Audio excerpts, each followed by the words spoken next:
La legge regionale per la famiglia è un provvedimento che aspettavamo da ben 27 anni, è una legge quadro che cerca di raccogliere i provvedimenti attivi e di istituirne altri per sostenere la famiglia come soggetto sociale nel territorio della Regione Veneto.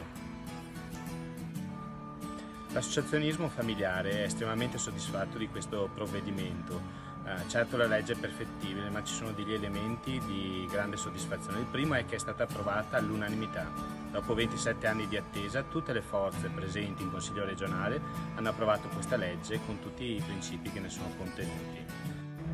Numerosi sono i vantaggi attesi per le famiglie da questo testo di legge. Il più eclatante, quello che abbiamo atteso da molto tempo, è il fattore famiglia, un nuovo strumento per valutare i redditi delle famiglie che tenga maggiormente conto dei carichi familiari, della numerosità, della presenza di anziani, disabili e minori. Altri aspetti molto rilevanti: il valore dato all'associazionismo familiare, una programmazione pluriennale delle politiche familiari guidata da una cabina di regia composita con la presenza anche del mondo dell'associazionismo. Il coinvolgimento della famiglia in un'ottica che va sulla dimensione, non solo nel settore, e quindi che coinvolge anche gli altri assessorati e le altre aree di impegno sociale, politico e economico del territorio.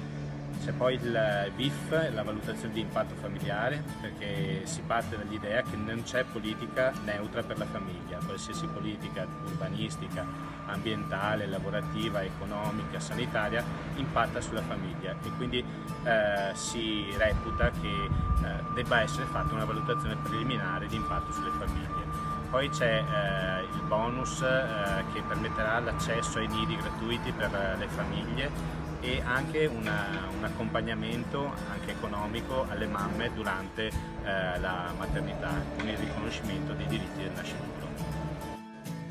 Alle famiglie è richiesto di continuare con il proprio impegno come singole, ma soprattutto in associazione, e quindi a credere che assieme si risolvono i problemi. Sostanzialmente ci sono alcune cose che possono essere fatte: continuare a dare voce e fiato all'associazionismo familiare e andare a contattare i propri sindaci, raccontando cos'è il fattore famiglia e spiegando che anche la Regione lo sostiene come strumento di equità e di riconoscimento del vero ruolo sociale delle famiglie. Buon lavoro a tutti!